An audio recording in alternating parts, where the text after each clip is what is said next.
sun ovens for camping. Many places that ban open flames because of the risk of forest fires, you can use a sun oven because there's nothing that'll catch on fire with it. So it's great for camping. But if you're like me, if you're going camping and you never have enough room in your cooler the first night, if you take one of those frozen ice bricks and you put it inside the sun oven, it makes a wonderful cooler. It actually will keep food cooler than my Coleman cooler will. So it is something that would double as a cooler. And then my wife and I sometimes when we travel, we'll take food that's cold that we want to keep in the sun oven, we'll keep it in here, and then we take it out and cook it. So if you just take one of those frozen ice bricks, it doubles as a cooler. Another kind of interesting thing you can do with a sun oven is it does work. It really will enhance. You can use it to enhance your winter sprouting. So often, if you like to sprout in the winter, your kitchen isn't hot enough to sprout, and so your sprouting slows down a lot in the kitchen. Sprouting thrives in temperatures in the low 80s, 80 to 85 degrees. Now, if you take, and again, as I mentioned when we were talking about the idea of dehydrating, if you raise this latch up and you put a small candle in the sun oven, a long-burning candle, and put your sprouting in there, your sprouting will thrive, and for two reasons. One is the candle has a nice consistent heat that the sprouting really likes. The other is, in greenhouses they adjust the oxygen level in order to enhance the growing of roses and things like that. Well, the candle takes just enough. You have to leave this up because if it's closed, the candle will go out right away. But by leaving it up, the candle takes just enough oxygen out of the chamber that it actually improves the amount of sprouting, improves the time you get with sprouting. So you can use it, and then, again, you can use the sun oven year-round. The outside temperature doesn't make any difference. Ice fishermen in Minnesota set them on frozen lakes and cook with them. If you look on our website, you'll see pictures of them using it at the base camp of Mount Everest. And it doesn't get above 10 degrees Fahrenheit, but it's sunny all the time. So the outside temperature isn't the issue, it's the amount of direct sun. But if you're sprouting in here in the winter, there's no harm in taking the sprouting out for a few hours cooking and then putting it back. But again, using it, it can be used year-round, but particularly if you are going to sprout, I do recommend keeping it inside. If you put it outside, you're going to wind up, it will be too cold, whereas keep it inside with a candle. And if the candle happens to burn out or falls over or does something, it's inside the chamber. It's not going to hurt anything. It's not can't catch anything on fire, and then come back and just put the candle up and start over again. So it's not going to damage anything if you do that. The only difference when I was talking about winter cooking too, the only difference between winter and summer is that in the winter, of course, the days are shorter. So the number of hours you have to cook are less. And in the winter, if you're starting, if the inner box of the oven, which is the same material as this leveling tray, if the aluminum is cold, it's going to take longer to preheat an oven in January than it's going to take to preheat an oven on a day like today when it's warm. So if it's 80 degrees when you're starting in the outside temperature, it's quite different in the preheating time than if it's 0 when you're starting. So I don't recommend slow cooking in the winter. There's a lot of similarities in the weather in Salt Lake and the weather in Chicago. And in Chicago, like here, it can be sunny 1 minute in the winter, and you can have a storm 10 minutes later. So slow cooking and leaving food unattended is probably not the wisest thing to do in the winter here, unattended for any length of time because the weather changes so quickly. But on sunny winter days, you can definitely use the sun oven, and you tend to it.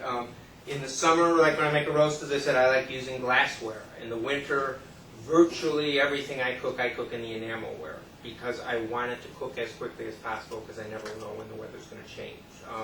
Now, if you do, by the way, make a roast in the enamelware pot, if you put a little bit of paprika or rub a little olive oil, like I say on a roast chicken, you'll get a nice brown crust. If you don't, your crust won't brown as what you'd be used to in your regular oven in the enamel pot.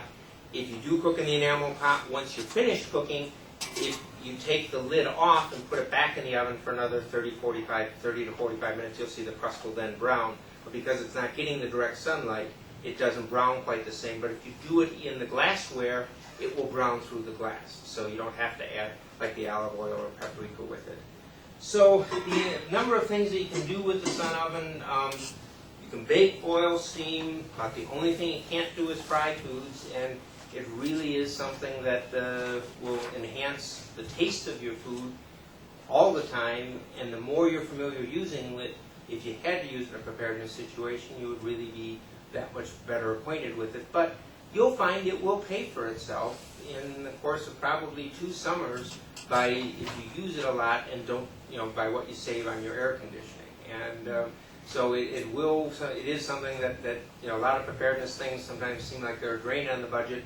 This can improve the budget, and on hot days, if you get home at the end of the day and you don't really feel like making dinner, so you microwave or get fast food or go out. Well, with the sun oven, if the weather's clear and you put something in a pot and you throw it in early in the morning and come home, you've got one pot to wash and your dinner's already done. So if you're dragging at the end of a hot day, it's nice to be able to have your food done and know you only have one pot to tend to as far as washing it. I'd like to just share a little bit about what we're all about as far as what we do with the sun ovens. As I mentioned earlier, we have sun ovens in 130 countries around the world. And we have a number of sun ovens. The country we have the most ovens is the country of Haiti. And last year, and many of you, we had the sun oven at the bottom last year without realizing it. You really helped us work a lot in Haiti. We had a banner year last year as far as people purchasing sun ovens to use for preparedness. And again, as I said, 46% of them were in Utah. And then on January 11th, when the earthquake hit Haiti, we were able to react very quickly. We've been working in Haiti for 11 years. We have a plant where we make these in Haiti. Haiti's a country that's 98% deforested. As I mentioned earlier, people in Port-au-Prince, the area most affected by the earthquake this past January, people spend 55% of their income just buying charcoal. Every year you hear, usually about this time of year, you'll hear of a hurricane or a tropical storm hitting Haiti, and then you hear about mudslides, and there's 100 people killed. Some years it's been as high as 5,500 people killed by mudslides, because all the hills used to have trees, and the trees held the soil in place, and the trees have all been cut down, and consequently there's tremendous mudslides. But the real issue in countries around the world, there's 2.5 billion people in the world who cook with wood, charcoal, or dung as their primary cooking fuel. Cooking fuel, by the way, the charcoal that's used in a place like Haiti or throughout Africa isn't like going to Home Depot and buying a nice bag of Kingsford charcoal. What they do is they cut down trees, they put brush around it, they set it on fire, and once they get the fire going, they throw dirt on top of it, and they let it smolder for 2 days. And what they have left are little pieces of charred wood that we consider residue from a campfire. You actually lose 2/3 of the raw wood making the charcoal, and but then they can take those charred pieces of wood and put them in a bag and haul them into a city and sell them.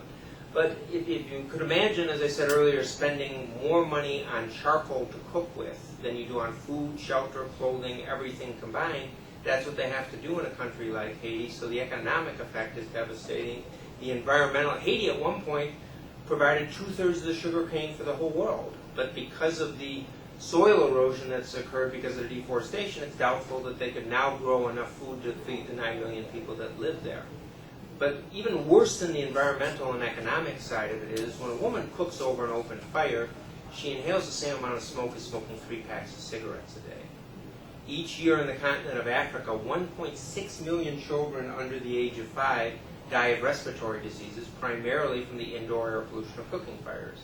So in more than half the African countries, more children die from respiratory diseases than they do from HIV, AIDS, and malaria combined. And that's because very often I've got this picture here I took of a woman cooking, hard to see from back there, but a woman cooking, she's got a baby next door, and the baby's inhaling the smoke, and it's very hard for them to survive. So we can replace about 70% of the wood or charcoal in a place like Haiti. It has a tremendous effect on the economic side. It has a wonderful effect on the environmental side, but even more important, it has a really great effect on the health of women and children by reducing the amount of smoke that they inhale.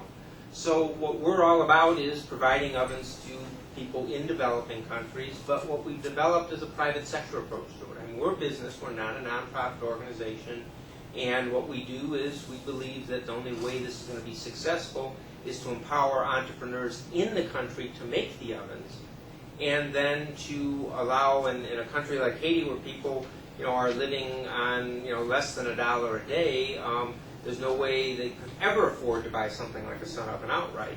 So we've created microfinance systems where women can pay for the ovens in small weekly installments using a portion of the money that they save by not buying charcoal.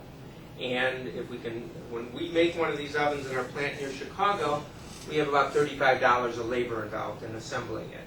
When we assemble one in the plant in Haiti, It's about